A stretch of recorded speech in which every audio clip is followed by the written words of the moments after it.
Assalamualaikum warahmatullahi wabarakatuh. A'udzu billahi minasyaitonir rajim. Bismillahirrahmanirrahim. Alhamdulillahi rabbil alamin. Wassalatu wassalamu ala sayyidina wa maulana Muhammadin asyrafil mursalin wa ala alihi wa sahbihi ajma'in. Subhanaka la ilma lana illa ma 'allamtana innaka antal alimul hakim. Qala rabbi shrah li sadri wa yassir li amri wahlul 'uqdatam min lisani yafqahu qawli. Allahumma la sahla illa ma ja'altahu sahla. Rabbana 'alaika tawakkalna wa ilaika anabna wa ilaikal masir. Allahumma ij'alna min ahli syafa'ati sayyidina Muhammadin sallallahu alaihi wasallam. Amma ba'd. Alhamdulillah, saudaraku hadirin rahmati Allah Subhanahu wa taala. Kita buka pertemuan kita pada malam ini dengan sama-sama kita hadiahkan bacaan suratul Fatihah kepada junjungan besar baginda Rasul sallallahu alaihi wasallam, kepada kaum kerabat baginda, isteri-isteri baginda, para sahabat baginda, para alim ulama, para pejuang Islam, kepada kedua ibu bapa kita sama ada yang masih hidup atau telah meninggal dunia, juga kepada pengarang kitab Al-Kabair Asy-Syaikh Al-Zahabi dan juga panel penterjemah. Al-Fatihah.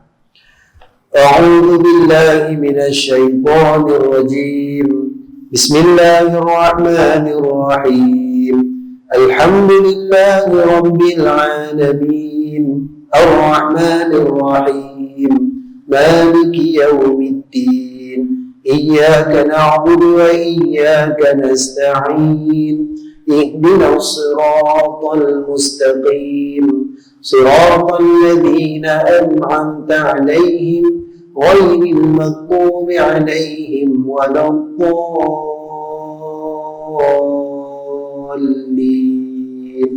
آمين. Alhamdulillah, tuan-tuan dan puan jemaah Allah Subhanahu wa taala. Syukur kita kepada Allah Subhanahu wa taala pertama dan selamanya atas segala nikmat kurniaan yang besar Allah Taala berikan kepada kita. Puji dan puja kepada Allah pemilik semesta alam atas nikmat iman dan Islam. Syukur alhamdulillah tuan-tuan Allah SWT masih lagi berikan kita kesihatan dan kekuatan tubuh badan. Maha kaya Allah tuan-tuan, Allah masih pilih kita. Alhamdulillah Ramadan dah selesai, namun kita masih lagi menjadi sebahagian daripada yang mendampingi umat Allah SWT.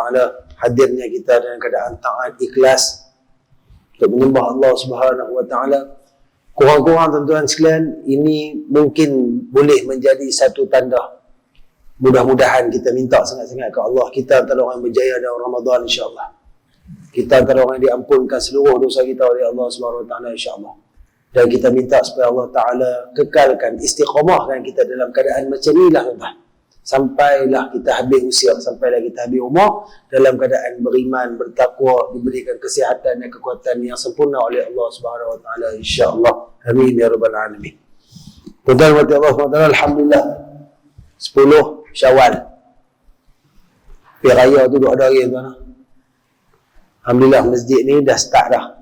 Kebanyakan masjid masih lagi cuti raya, tak ada masalah. Tapi yang kita heran tuan, sekolah dah mula, kerja dah mula, tapi nak cari makan payah tuan. Dia serupa orang jual makan lah ni dia pun macam cuti sungguh. Nak cari kuih petang-petang pun payah, bukan main ni tuan. Tanda alhamdulillah kita bersyukur atas nikmat pemberian Allah Subhanahu wa taala. Namun dalam masa yang sama jangan kita berhenti beribadat kepada Allah. Kita hamba Allah, bukan hamba Ramadan, bukan hamba apa-apa tuan-tuan. Hanya saja kehidupan kita keseluruhannya ditujukan dan diberikan kepada Allah Subhanahu wa taala. Maka teruskan amal ibadat, jaga solat jemaah kita tuan-tuan. Jaga solat-solat sunat kita yang mana kita buat dalam bulan Ramadan. Tak ada beza pun, cuma mungkin tak ada tarawih ya. Tak ada tarawih ya, yang tu je kita tak buat. Dari segi duhanya, dari segi rawatib qabliyah ba'diyahnya, dari segi tahajudnya, witirnya, jaga dah. Kemudian ibadat puasa teruskan. Sebab ada bonus tuan-tuan. Dah lah Ramadan tu bonus besar. Tak cukup dengan tu, tambah lagi. Nabi sebut kan, semua orang pun akan main cakap benda yang sama tuan-tuan, peringatan. Termasuk juga untuk diri saya. Walaupun saya tak start lagi. Saya nak cakap ni pun tak start lagi. InsyaAllah minggu depan mudah-mudahan kita tunggu hari putih tu kita jalan terus. Puasa sebulan di bulan Ramadan sambung dengan 6 hari di bulan Syawal, dia serupa kira 29 tambah 6 sama dengan 365. Itu bonus besar yang diberikan. Sepatutnya 3-5, tapi dia jadi 3-6-5 dah. Puasa Ramadan sebulan pun rasa lega, tak ada dah. Kita bukanlah kata kita tak sedih dengan Ramadan nak pergi tuan-tuan, kita sedih. Tapi bila kita berada di hujung ni tuan-tuan, hujung-hujung ni dia pun duk berasa macam dah kurang larat dah. Tenaga ni kira nak habis dah. Duk mula daripada awal ni all out sampai tak hujung ni pun memang duk sembang-sembang. Oh Ramadan pun 3 hari tak tahu, insya-Allah boleh lagi dia kot sikit-sikit ke duk ada saki-baki. Tapi bila duk main benda-benda yang macam ni, benda yang boleh beli kelebihan dan sebagainya, jangan kita tolak. Walaupun tuan-tuan kita akui puasa 6 cukup payah banding puasa Ramadan. Oh bukan main tuan nak puasa 6 hari je pun. Tapi saya kita nak mula pergi tempat kerja, kawan ni buat main. Oh ni saya buat kenduri ni takkan tak orang makan dah. Satgi duk agak nak hari cuti, duk rumah satgi ada ni ajak pergi open house pula. Oh kita kan raya sebulan. Hak tu masalah ni sampai kita jadi tak tahu bila dengar kata buat makan kita nak tolak pun rasa sayang 2 tahun dah kenduri kendara tak ada open house tak ada hak ni nak bangun kan. Tuan-tuan, puasa ni memang antara puasa yang sukar tuan-tuan. Sebab tu orang yang boleh istiqamah start hari kedua tu dia start dah tuan-tuan. Orang ni orang yang bahagia dan berjaya. Saya bukan tak mahu tuan, tak mampu. Duk fikir raya kedua nak berjalan, raya ketiga nak berjalan, pergi berjalan ni dia ni buat bihun saidi ni buat mi kuah saidi ni buat yang taufu takkan tak makan. Apapun tuan-tuan, kalau kita orang yang beriman kepada Allah, puasa 6 ni bukan masalah yang besar pada kita yang insya-Allah kita mampu habiskan. Kita minta ke Allah beri kekuatan supaya kita dapat habiskan. Amalan sedekah, baca Quran, semua tu teruskan macam biasa. Macam kita sebut tadi, kita hamba Allah. Bukan hamba Ramadan, bukan hamba siapa-siapa, bukan nak ikut adat siapa-siapa, tak. Hanya sahaja kita untuk Allah Subhanahu Wa Taala. Mudah-mudahan Allah akan terus beri kebaikan kepada kita semua. Allah Taala akan terus buka jalan kepada kita semua. Dan kita mohon Allah pegang hati kita, bertuhankan Allah sehingga akhir hayat, sehingga kita dimasukkan ke syurga Allah Subhanahu Wa Taala insya-Allah. Amin. Tuan-tuan dan puan-puan, alhamdulillah. Malam ni kita akan sambung lagi pengajian kita menggunakan kitab Al-Kabair. Pertemuan kita yang terakhir pada bulan Mac sebelum Ramadan itu tuan-tuan, bulan Syaban. Kita masih lagi berada pada dosa yang ke-13 di bawah tajuk minum arak, dan yang terakhir kita berhenti pada muka surat yang ke-82 pada pengakhir fasal larangan mengunjungi peminum arak yang jatuh sakit dan memberi salam kepadanya. Satu benda yang kita rasa macam tak betul dah. Tak betul. Sebab ada satu hadis Nabi SAW tuan, bagaimana antara amalan-amalan yang membolehkan kita masuk dalam syurga Allah Subhanahu Wa Taala tuan. Disebut dalam sebuah hadis yang diriwayatkan oleh Imam Tirmizi, antaranya amalan memberi salam tuan. Afsyus salam. Orang yang memberi salam tuan, dia akan masuk jannata bis salam, dengan sejahtera dia masuk syurga Allah Subhanahu Wa Taala. Satu amalan yang sangat disukai oleh Nabi SAW. Satu amalan yang dapat mengeratkan silaturahim. Satu amalan yang kita doakan orang dan orang kena doakan balik kita tuan. Tiba-tiba untuk peminum arak dilarang. Untuk orang yang langgar perintah Allah Subhanahu Wa Taala, tak ada nak mati lagi, dia seolah-olah dapat laknat. Jangan doakan dia. Jangan minta kebaikan untuk dia. Dan kalau dia sakit, jangan berziarah. Sedangkan amalan menziarahi orang sakit ni juga amalan yang mampu masuk kita ke dalam syurga Allah Subhanahu Wa Taala. Dua amalan besar, tapi untuk peminum arak dilarang. Nak menunjukkan betapa hinanya arak tu dah. Yang kita duk habaq hari tu ni, kita bukan nak bahas bab arak saja, segala apa keturunan dia. Keturunan terbaru dia ketum lah. Ketum, dadah, semua tu benda yang termasuk dalam arak dah. Bila kita bincang arak, orang tak ramai kat sini yang minum dah. Kan, di tempat-tempat kita. Tapi kalau kata ketum, kita rasa ramai kot. Bukan nak tuduh, tapi di kebanyakan tempat lagu tu lah cerita dia. Benda yang mengundang kemurkaan Allah Subhanahu Wa Taala sehingga dilarang untuk mendoakan kebaikan ni tuan-tuan, takkan nak buat juga. Bermakna kalau kita buat, kita semakin jauh daripada rahmat Allah Subhanahu Wa Taala. Jadi hari ini kita nak sambung tuan-tuan pada fasal yang bawah tu, larangan arak sebagai bahan ubatan. Baik. Dari Sayyidatina Ummu Salamah radhiyallahu anha, pernah menceritakan bahawa anak gadisnya datang mengadu kesakitan, lalu dia telah membuat minuman daripada anggur dan mendidihkannya di dalam periuk. Ketika periuk itu sedang mendidih, datang Rasulullah sallallahu alaihi wasallam menegur, sesungguhnya Allah Ta'ala tidak akan menjadikan kesembuhan kepada umatku dengan perkara yang diharamkan. Tuan-tuan, tak ada alasan untuk kita menggunakan benda yang haram sebagai ubat-ubatan. Walaupun atas apa alasan sekalipun. Terpaksa, darurat dan sebagainya. Tak ada satu alasan. Kita mungkin pernah dengar sebelum ni tuan-tuan, dia tak ada kaitan dengan arak, tapi orang duk guna jantung babi sebagai pengganti kepada manusia yang jantungnya rosak.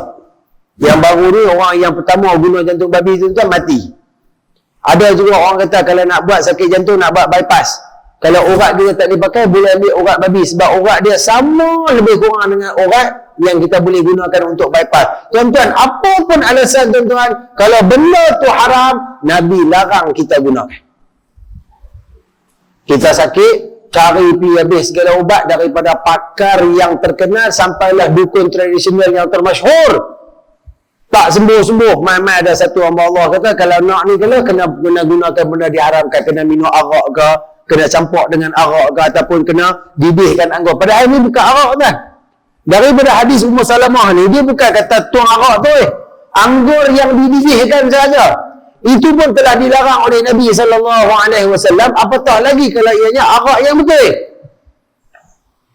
Mana mungkin daripada benda yang Allah Ta'ala laknat, di sana ada syifa? Tak mungkin. Sedangkan benda yang dilaknat itulah benda yang akan mengundang kepada kerosakan dan kebinasaan. Orang minum arak tuan-tuan, dia bukan sekadar ada penyakit zahir, bahkan dia juga akan dipenuhi dengan penyakit batin di hati dia. Tiba-tiba yang kata benda boleh merosakkan zahir batin tu, itulah ubat. Tak masuk akal. Sama sekali tak akan berlaku. Dan kalau kita berada pada situasi itu, fahamlah bahawa kita waktu itu mungkin sedang diuji oleh Allah Subhanahu Wa Taala. Biak mati daripada kita melakukan perkara yang diharamkan oleh Allah Subhanahu Wa Taala. Kok mana pun nak mati. Kok kalau dengan makan tu kita boleh hidup 2-3 tahun lagi, mati juga lepas tu. Nak duduk lama mana sangat? Tak lama tuan ni. 50-60 pun kira lama dah rasanya. Jadi, tolong ambil faham. Walaupun benda tu ubatan, tolong cek. Sumber dia mai daripada mana. Kadang-kadang kita ni berdaya kan. Asal kita orang bagi, ikut dia. Sebab apa? Kita lebih mengharap kepada kesembuhan daripada mengharapkan Tuhan yang akan menyembuhkan kita tu nak sembuhkan. Kita lebih berharap kepada, lebih percaya kepada ubat-ubatan. Sedangkan yang memberikan nikmat, yang memberikan kemudaratan adalah Allah. Jangan lupa 99 Asmaul Husna yang kita hafal itu, ada salah satunya Al-Mani', salah satunya lepas itu Ad-Dar. Kalau dalam lagu itu kita kata Mani'ud-Dar. Apa maksud dia? Allah Al-Mani', Allah Maha pemberi nikmat. Allah Ad-Dar, Allah Maha pemberi mudarat. Tapi kalau kita berpegang fa inna ma'al usri yusra, inna ma'al usri yusra, maka kita akan faham. Setiap satu kesusahan akan ada kesenangan. Biar kita susah, tapi kita susah dalam keadaan Allah redha. Kita susah dalam keadaan Allah suka kita. Kita susah dalam keadaan Allah sentiasa memberikan rahmat kepada kita. Sebab selagi kita berpegang kepada Allah, akhirnya kesusahan tadi akan digantikan dengan kesenangan. Ini janji Allah.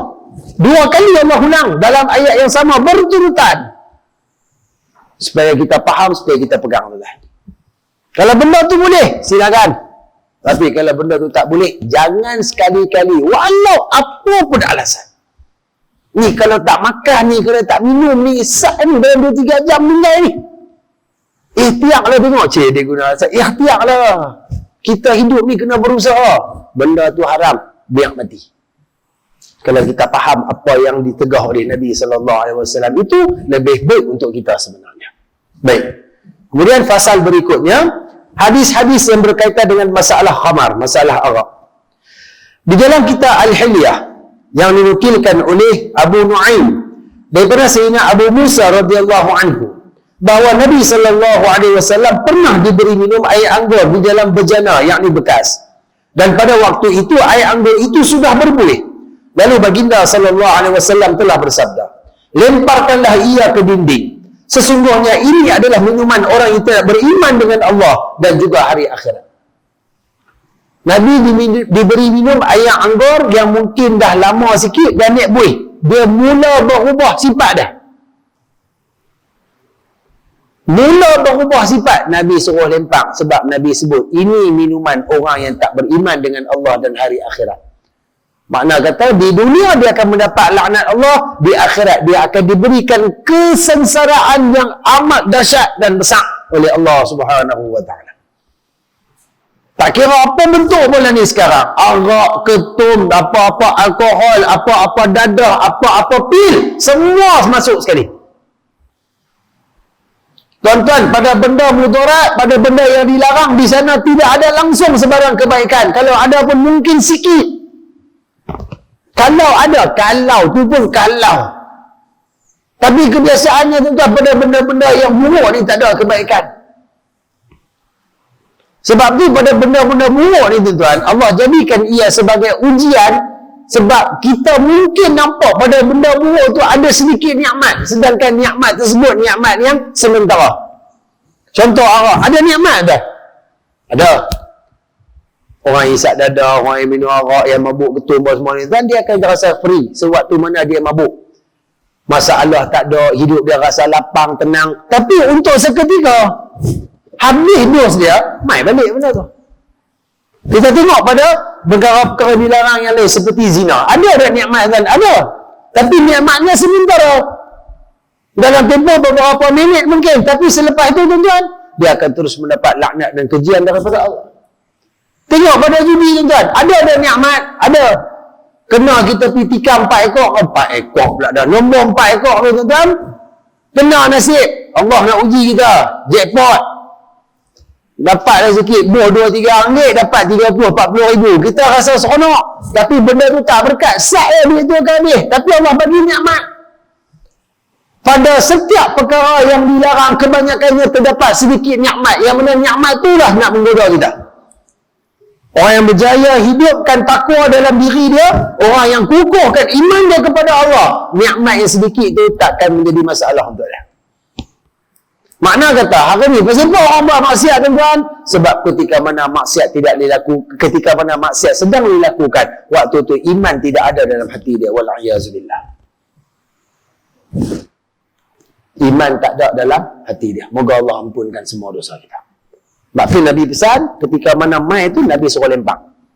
Dan Nabi tegaskan, ini minuman orang yang tak beriman kepada Allah dan hari akhirat. Bila tak beriman kepada Allah, maksud dia apa? Kufur kepada Allah. Tempat orang kufur di mana? Neraka abadan abada selama-lamanya. Tolong faham. Baik.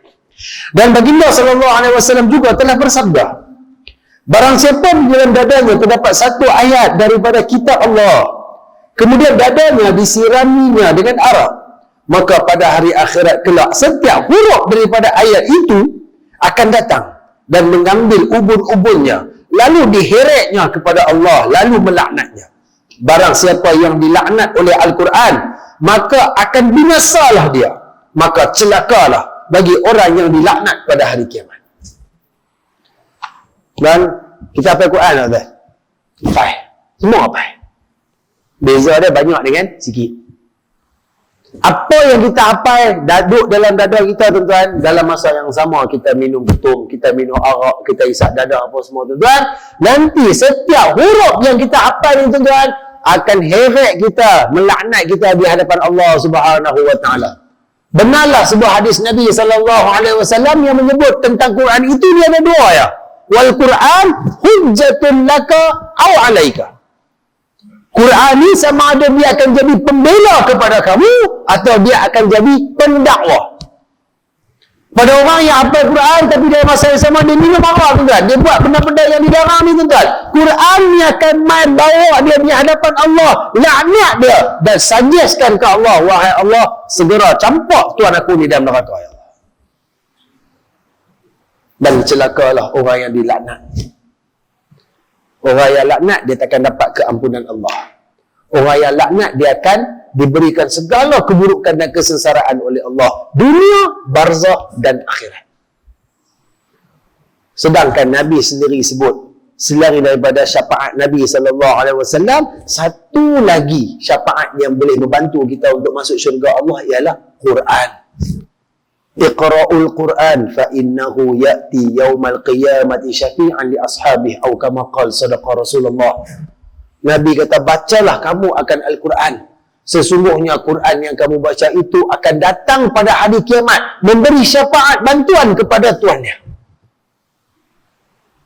Akan tetapi untuk orang yang minum arak, Quran akan datang untuk memberi azab dan siksaan kepada tuannya.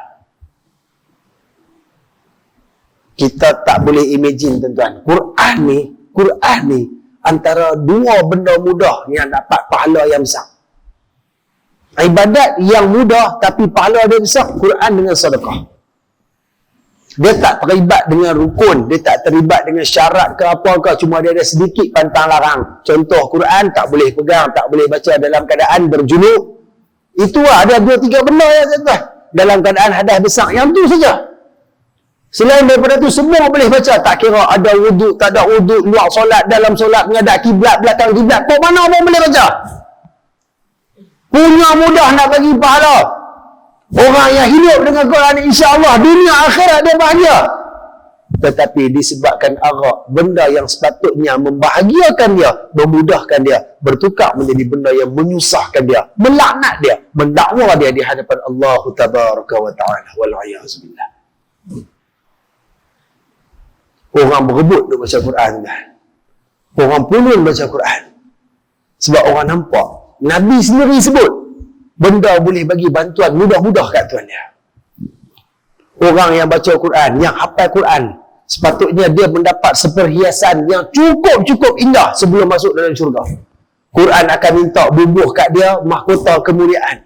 Quran akan minta hiaskan dia dengan sepersalinan pakaian yang sungguh gah dan hebat. Sebab kita di akhirat bangun dalam keadaan tidak berpakaian. Sebelum masuk syurga, siap daripada atas sampai ke bawah. Quran akan minta Allah redha kat kita. Ini hadis Nabi SAW. Sampai macam tu punya kemuliaan Quran akan buat. Tapi dia menjadi kehinaan kepada orang minum ketum, minum arak, isadalah. Hanya disebabkan benda yang mereka buat tu saja, tuan. Syafaat yang sepatutnya mereka dapat bertukar menjadi satu mimpi ngeri.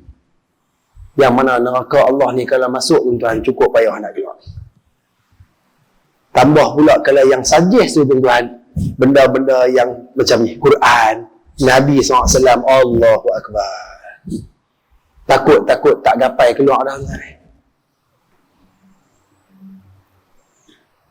Takkan kita nak buat lagi benda tu. Dan kalaulah mungkin ada kenalan kita, adik-beradik, jiran, kawan-kawan, takkan tak mau tengok, takkan tak kesian kat dia kan? Cakap pun, bagi tahu.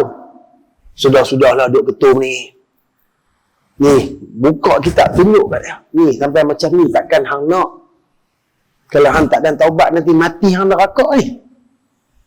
Quran ni akan main laknat hang. Nabi akan laknat hang. Allah akan laknat hang. Dan Nabi sebut, celakalah orang yang dilaknat.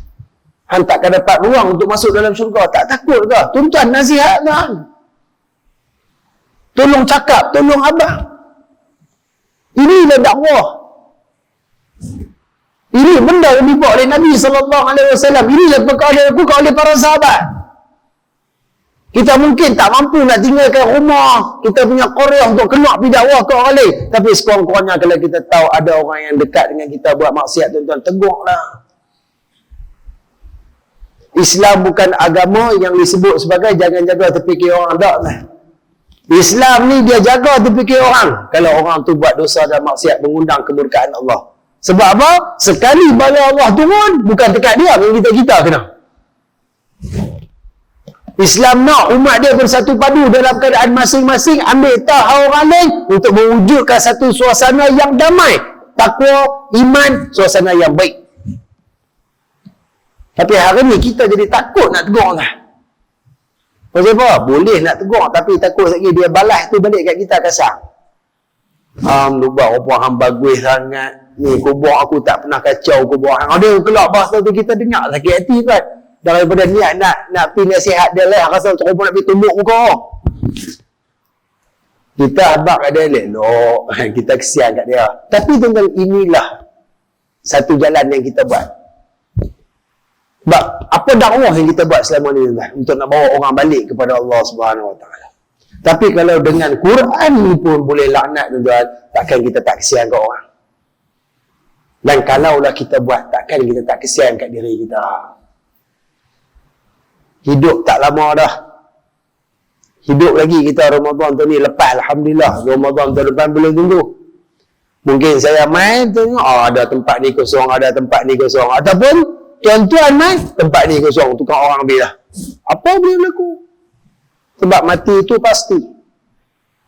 Biarlah mati kita, mati yang diredai. Baik. Kemudian Nabi SAW bersabda lagi, tidak akan berkumpul sesuatu kaum itu sambil minum minuman yang memabukkan di dunia, melainkan Allah akan mengumpulkan mereka di dalam neraka. Hak ni jenis hak main minum jemaah jenis pergi parti-parti, jenis pergi sewa private ke apa ke, malam minggu keluar satu grup kawan-kawan, semua pakat mabuk, semua pakat pergi minum ramai-ramai. Allah akan kumpulkan mereka itu dalam neraka, maka sebahagian mereka tidak dapat menerima hakikat dan saling mencela antara satu sama lain sambil berkata, ya fulan, semoga Allah tidak membalas kebaikan kamu, kerana kamulah yang menjuruskan aku ke lembah yang hina ini. Begitulah demikian yang lain berkata sesama mereka. Ni dia ada 4-5 orang ni, 4-5 orang yang sama, orang Ta'ala kata neraka pakat saling maki. Hang punya pasal dah, hang ajak aku. Kalau hang tak ajak aku tak duduk di sini. Kawan ni maksudnya hang ikut aku pasal apa? Dia hantar aku sana, betulnya hang tegur aku pakat saling maki. Sedangkan siksaan sedang dikenakan ke atas mereka. Pakat saling tak puas hati. Waktu kat dunia, semua bersetuju, bersepakat nak buat benda tu. Tak ada siapa tegur pun. Bahkan ada pula, dia ni tambah dia lagi, tak apa aku tambah duit, tak apa aku top up sikit. Pakai dia tolong nak bagi seronok. Dalam neraka pakat bagi kamu. Akan tetapi pada cerita akhirat, dia tidak ada dah minta ampun, dia tidak ada dah nak ulang balik, nak taubat, benda tu tak wujud dah. Sebab akhirat tempat pembalasan semata-mata berdasarkan apa yang kita buat lah ni. Dan bukan kata benda ni saya tuan, apa saja maksiat yang kita buat secara berjemaah, maka jemaah itulah akan dikumpulkan di dalam neraka Allah Subhanahu Wa Taala. Jemaah ni kalau dalam agama tuan-tuan, satu perkara yang sangat disukai. Islam tak suka kita buat kerja seorang-seorang. Islam nak kita berjemaah, semayang berjemaah, makan berjemaah, hidup berjemaah. Sebab jemaah itulah mampu memacu kekuatan Islam. Seorang-seorang tak lipin kan. Tapi kalau kata buat maksiat secara berjemaah ni masalah. Apa yang dia buat, geng-geng tu juga akan ada dengan dia dalam neraka. Tapi dalam neraka punya maki hamun dia tak sama macam dunia tuan. Allah dia punya tu teruk lah. Moga kita tak tahu dan kita tak nampak, kita tak rasa pengalaman tu. Nak abang kata, tengok dia ni dah lah duk kena siksa. Tapi masih lagi nak salah orang. Dia kira begitu. Sampai kelas dah duk neraka pun duk menyalah orang lagi. Hang lah puncak. Duk marah dia tu, duk marah dia ni. Dia jadi sampai macam tu. Baik. Dalam riwayat yang lain, Nabi SAW telah bersabda, barang siapa yang meminum arak di dunia, nescaya di akhirat nanti Allah akan memberi minuman yang mengandungi racun ular. Sebelum dia meminumnya, Allah Ta'ala akan menjatuhkan wajahnya. Sekiranya ia minum, maka jatuhlah daging dan kulitnya, sehingga penghuni neraka lain akan merasa terganggu dengannya. Ingatlah bahawa peminumnya, pemberi minum, penjualnya, pembelinya, pemerahnya, pengangkatnya, dan pemakan harganya, orang yang memberi minum dengannya, dan orang yang meminta supaya diberikan minuman, Allah tidak akan menerima solat, puasa dan haji mereka sehinggalah mereka bertaubat. Sesungguhnya Allah akan memberi minum kepada mereka di akhirat nanti air yang bercampur nanah dan darah akibat perbuatan mereka. Ketahuilah bahawa yang memabukkan itu adalah haram.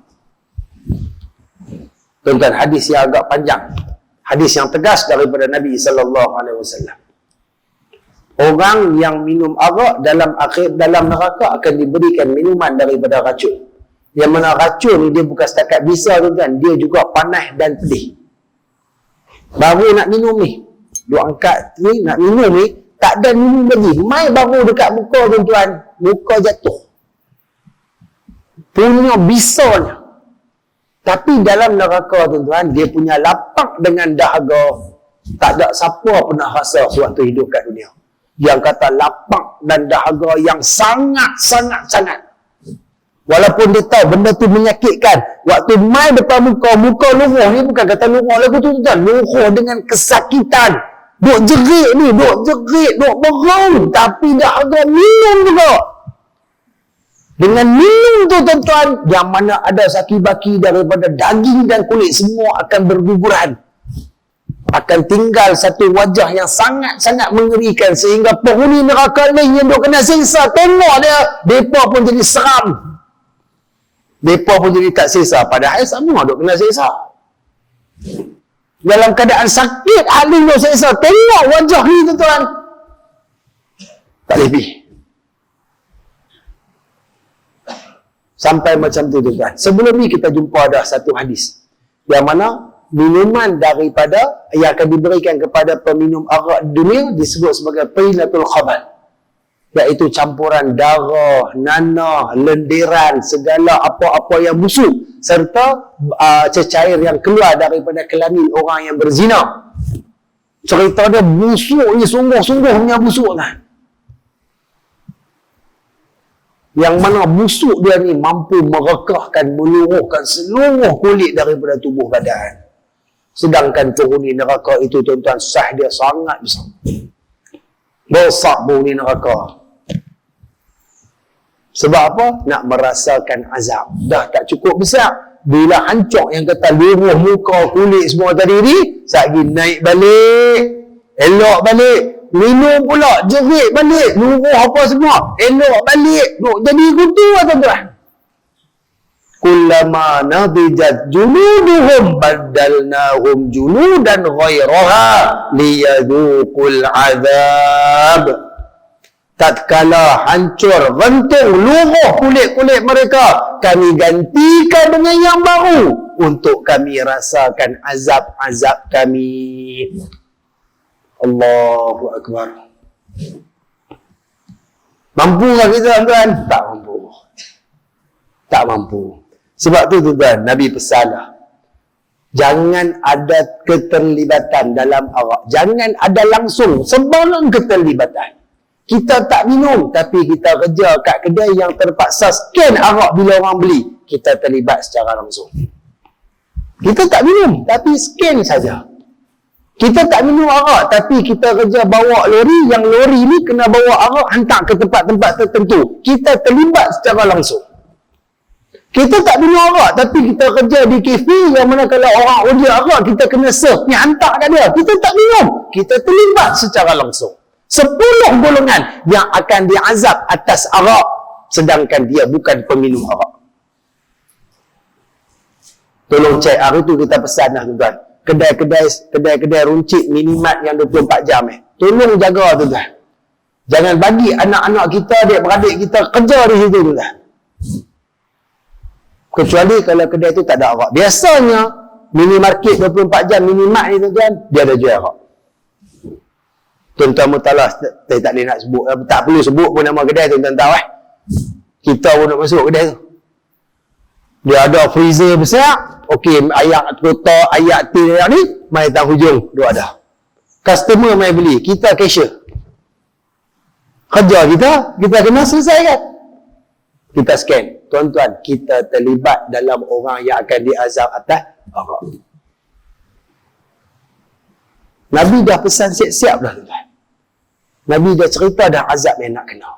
Dan penghujung hadis tu Nabi sebut, ketahuilah bahawa yang memabukkan itu adalah haram. Makna kata ini adalah satu kalam yang menyeluruh.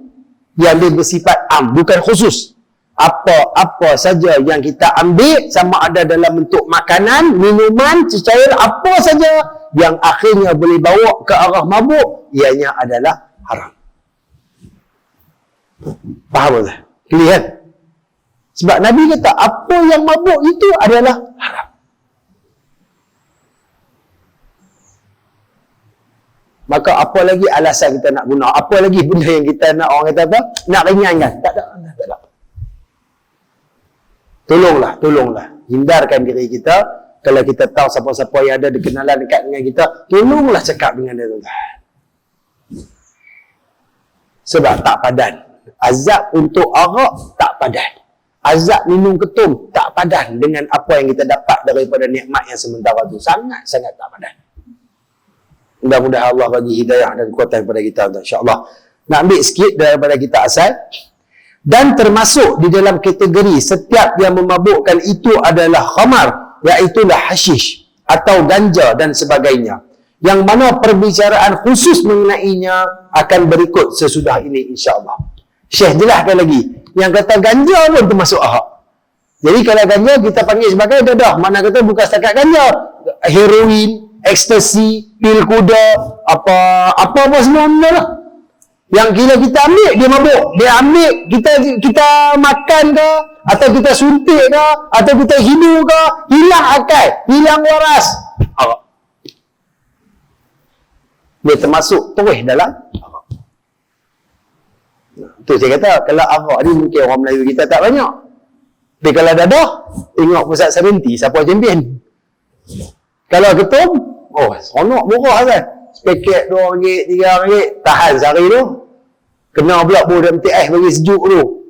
Macam reti je. Kan? Orang kata ketum tu kena sejuk lagi sedap, dia make it dia lain macam. Lepas tu ada pula, dia dah beli dah tuan-tuan. Dia tengok Allah tak apa nak pekat, dia mula tambah pula lagi. Dia punya bahan-bahan nak bagi sedap lagi. Pasal apa? Biar cepat mabuk. Tak apa, kalau kita nasihat dia tak mau dengar tak, nak buat macam mana kan? Tapi satu hari nanti dia akan tahu bahawa pasal apalah aku tak dengar benda-benda ni. Kita jadi seperti orang yang disebut dalam surah Yasin. Waja'a min aqsal madinati rajulun yas'a qala ya qaumi ittabi'ul mursalin ittabi'u man la yas'alukum ajra. Kan kita amak benda tu. Kita main daripada jangan duk buat benda ni. Benda ni tak boleh. Benda ni main pada Nabi SAW. Ikutlah Nabi. Nabi kata benda ni haram. Walaupun orang tak mau dengar kat kita. Orang kata balik kat kita. Tuan-tuan, bersaksilah. Itulah mungkin akan menjadi sumber utama kita masuk syurga Allah Subhanahu Wa Taala. Sebab ketika kita berdakwah, kita sedang berjihad bawa manusia balik ke Allah. Antara benda yang paling besar pahala, antara benda yang paling mudah masuk syurga, dakwah. Sedangkan kita malu nak buat tu. Nak cakap segan. Tengok maksiat depan mata, kita pejam buat tak tahu ya. Termasuk diri saya tuan-tuan. Sebab saya antara orang yang paling lemah iman. Bila tengok dalam hati ya Allah, janganlah bagi dia pada buat benda-benda teruk macam ni. Kita hanya mampu berdoa ya. Sebab dalam hadis melibatkan mencegah kemungkaran, Nabi sebutkan man ra'a minkum munkaran falyughayyirhu bi yadihi fa in lam yastati' fa bi lisanihi fa in lam yastati' fa bi qalbihi wa dhalika adhaful iman atau kama qala sadaqa Rasulullah. Siapa yang melihat kemungkaran, yang tahu berlaku kemungkaran, cegahlah dengan tangan dia. Tak mampu dengan tangan, cegahlah dengan lidah dia. Tak mampu juga, cegahlah dengan hatinya. Tangan dengan kekuasaan yang dia ada, dengan kemampuan yang dia boleh. Lidah dengan nasihat, dengan marah, dengan tegas. Hati dengan berdoa. Akan tetapi orang yang berdoa di dalam hatinya saja, mudah-mudahan maksiat itu dapat dihindarkan. Itulah orang yang mempunyai iman yang lemah. Itulah saya tuan-tuan. Cakap kat tuan-tuan, pandai pumpang-pumpang, jom dakwah abang tu, abang ni. Tapi bila maksiat berlaku depan saya tak mampu tuan-tuan. Maka hari ni kita kena ubah benda ni. Biar orang maki balik kita tak apa. Tuan-tuan, dakwah ni indah tuan. Bukan nak kata seronok bila kita tegur buat baik orang maki kita tak tahu. Kalau saya rasa geram-geram, tapi dia rasa satu kepuasan. Maksudnya kita berjaya tuan. Apatah lagi kalau kita dakwah, kita seru orang, tegur orang tu berubah, tuan-tuan. Allahu Akbar. Dia punya kepuasan ni tak tahu nak apa. Sebab kita tahu hidayah ni mai pada Allah. Kan? Innaka la tahdi man ahbabta, sesungguhnya kamu wahai Nabi SAW tidak mampu memberi hidayah kepada kamu suka. Walakin Allah yahdi man yasha. Tapi Allah bagi hidayah kat siapa dia mau. Kalau Nabi SAW yang maksum tak mampu bagi hidayah, kita lagi lah. Tapi dengan asbab kita tengok, kita cerita kat dia, kita balik dia, nasihat dia dan sebagainya, dia mau berubah. Tuan-tuan, seronok tuan-tuan. Benda tu akan menjadi antara benda yang terkenang sepanjang kehidupan kita. Bukan kita nak riak, bukan nak bangga, tapi kita rasa kepuasan. Maka serulah tuan-tuan, dakwahlah. Jangan kita rasa takut, jangan kita rasa setengah orang, dia tak mau dakwah ni bukan sebab dia takut. Saya pun tak seberapa. Bila kita nak tegur orang buat satu perkara tu, agak-agak kita nak buat tak benda tu? Hang ni tengok minum ketum banyak sangat, sudah-sudah tu benda ni haram. Tiba-tiba esok kita minum. Payah jadi gitu. Kalau kita buat, kita tak tegur benda yang kita buat. Tapi itu nak jadi asas. Aku tegur orang supaya jangan buat, takkan aku nak buat. Benda tu dia sebagai satu motivasi supaya kita sama dapat jauhkan diri daripada benda yang Allah Ta'ala larang. Sebab tu dakwah ni perlulah. Dakwah ni sangat penting. Kita akan ditanya apa dakwah yang kita buat untuk Islam. Apa sumbangan kita untuk agama, tuan-tuan? Ada tak sumbangan yang kita buat untuk agama? Kalau Allah tanya apa kita nak jawab? Apa yang hang sumbang? Saudara hang buat maksiat, hang tak pernah tegur. Jiran hang terang-terang buat perkara yang Allah Ta'ala larang, hang tak tegur. Dakwah apa yang hang buat? Mampus nak jawab tuan ni. Gemuk cari jawapan. Maka sekarang ni kita kena ada satu kekuatan. Ta'muru bil ma'ruf wa tanhauna 'anil munkar. Kita nak menyuruh kepada kebaikan dan kita nak mencegah kepada kemungkaran. Baik, dan yang terakhir insya-Allah, diriwayatkan bahawa ketika peminum arak melintas jalan Sirat, malaikat Zabaniyah akan menariknya ke sungai Khabal. Mereka akan diberi segelas air minuman daripada sungai Khabal itu. Seandainya sekali minuman itu dituangkan dari langit, nescaya akan terbakarlah seluruh langit kerana kepanasannya. Na'udzubillah. Ni, banyak minuman yang disediakan untuk orang yang minum arak di neraka. Daripada racun, daripada benda busuk, daripada benda panas. Semua ada. Pilihan nak apa. Macam mana dia duduk pilih arak kat dunia. Sak-sak whisky, sak-sak vodka, sak-sak tiger, tukar pula. Dia buka segala perisa, macam tu juga berperisa minuman siksaan yang akan dia dapat di neraka Allah Subhanahu wa Ta'ala. As-Sirat ni tuan-tuan, yang tu kira last punya cerita, checkpoint terakhir. Sirat, kalau kita ambil apa ulama gambarkan, titian yang merentang di atas neraka menuju ke penghujungnya syurga. Kira serupa kita ni nak pergi pulau, kita bayar tol kan, kira naik jambatan, kira ayak luk bawah tu neraka, hujung pulau tu syurga. Akan tetapi yang kata Sirat dia bukan 3 lane macam jambatan hari. Kalau 3 lane, 1 lane pun sudah kan, luaskan main. Dia lebih nipih daripada kambun. Dia lebih tajam daripada pedang. Dia lebih licin daripada sabun. Dan Sirat ni tuan-tuan, gelap. Gelap ni gelap, gelemat sungguh, apa pun tak nampak. Cerita dia, Sirat ni takkan mampu dilalui menggunakan jasad fizikal. Sirat ni hanya mampu dilalui berdasarkan amal dan perbuatan kita. Jadi terah daripada hujung ni nak sampai hujung ni, kata sini syurga tuan-tuan, dia macam dia naik sikit, dia straight, dia turun. Setiap satu tu, so dia ada macam 3 lah kan. Setiap satu ni, naik ni 500 ton, straight ni 500 ton, turun ni 500 ton. Ulama cuba gambarkan panjang dan lamanya 1,500 ton perjalanan waktu akhirat. Dalam surah Sajadah Allah sebut sehari di akhirat ka'alfi sanatin mimma ta'udun, seperti 1000 tahun kamu berada di dunia. Sehari, kalau 1,500 tahun akhirat, kira sendiri. Kalaulah jatuh di awal-awal tuan-tuan, Allahu Akbar. Sementara nak boleh sampai ke hujung ni, nak naik masuk syurga ni, masak kan, bukan dekat masak habis je ni macam-macam tu. Tak larat nak rentung lah. Kalau jatuh di penghujung sikit lagi nak syurga tu pun dah teruk dah. Maka di sini kita kena faham tuan-tuan, kitalah yang bertanggungjawab terhadap amalan kita. Kitalah yang sedang mencorakkan kubur kita sekarang ni. Sama ada kita memilih untuk mencerahkan dia atau menggelapkan dia. Kitalah yang sekarang ni sedang melapangkan dia atau menyempitkan dia. Kitalah sekarang ni yang sedang menghiasi kubur kita, sama ada dengan tumbuhan-tumbuhan rezeki yang indah ataupun dengan bara-bara neraka yang cukup mengazabkan kita. Bukan setakat kubur, bahkan kita jugalah yang menentukan sama ada syurganya atau nerakanya kita. Segala perkara yang dilarang oleh Allah dan Nabi SAW sekiranya masih kita buat tuan-tuan, istighfar, taubat, mohon ampun kepada Allah Subhanahu Wa Taala, berpaling daripadanya, tinggal dengan penuh penyesalan dan azam tak mau buat dah tuan-tuan. Selalu kita sebut peringatan untuk diri saya dan kita semua, dan saya takkan jemu sebut tuan-tuan, Allah tak pandang pada awal kita.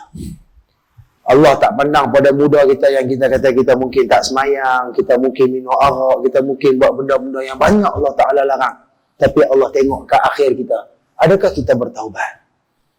Adakah kita kembali ke pangkuan Allah Subhanahu Wa Ta'ala? Adakah kita beriman dan bertakwa kepada Allah? Hujung tu tuan-tuan sebenarnya penentu kejayaan kita.